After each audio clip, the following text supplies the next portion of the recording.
Pedro Huevo, es el Pedro Huevo. Pedro Huevo, es el Pedro Huevo. Llega Pedro con su cerdo, va directo al ruedo. Dice que no teme, que él nunca tiene miedo, pero el diablo lo vigila desde el mismo suelo. Pedro dice no me importa, yo le lanzo fuego. Corre con su cerdo, pero Pedro está en el juego. El infierno lo persigue, pero él no cambia el vuelo. Dice soy el Pedro, el que enfrenta hasta lo feo. Con su sombrero grande no hay problema que no veo. Pedro Huevo, es el Pedro Huevo. Pedro Huevo, es el Pedro Huevo. Pedro se encuentra al cerdo y le dice oye muero. El cerdo le responde el infierno es mi terreno. Pedro no se asusta, dice sigo el sendero. Y el cerdo ríe fuerte mientras Pedro tira hielo. Por el rancho pasa un viento, suena como un trueno. Pedro mira al cielo, siente el peso de su duelo, pero dice no me rindo, voy a ser el primero. Y el cerdo le contesta eso Pedro Huevo. Pedro Huevo, es el Pedro Huevo. Pedro Huevo, es el Pedro Huevo. Y así Pedro sigue con el cerdo en el terreno. No hay infierno que lo pare, ni montaña ni cerro. Pedro va cantando sin importar el miedo. Es el Pedro Huevo, el único guerrero.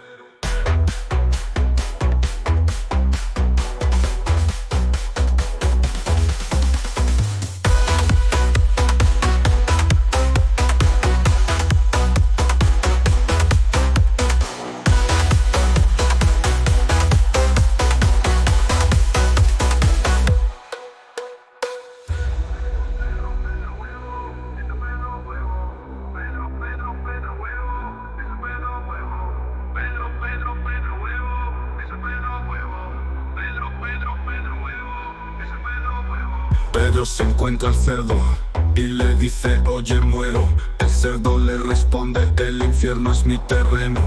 Pedro no se asusta, dice sigo el sendero. Y el cerdo ríe fuerte mientras Pedro tira hielo. Por el rancho pasa un viento, suena como un trueno. Pedro mira al cielo, siente el peso de su duelo, pero dice no me rindo, voy a ser el primero. Y el cerdo le contesta eso Pedro Huevo. Pedro Huevo, es el Pedro Huevo. Pedro Huevo, es el Pedro Huevo. Pedro Huevo, Pedro Huevo. Pedro Huevo,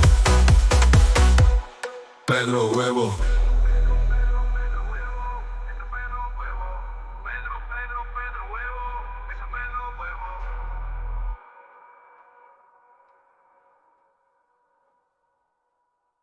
Y así Pedro sigue con el cerdo en el terreno. No hay infierno que lo pare, ni montaña ni cerro. Pedro va cantando sin importar el miedo. Es el Pedro Huevo, el único guerrero.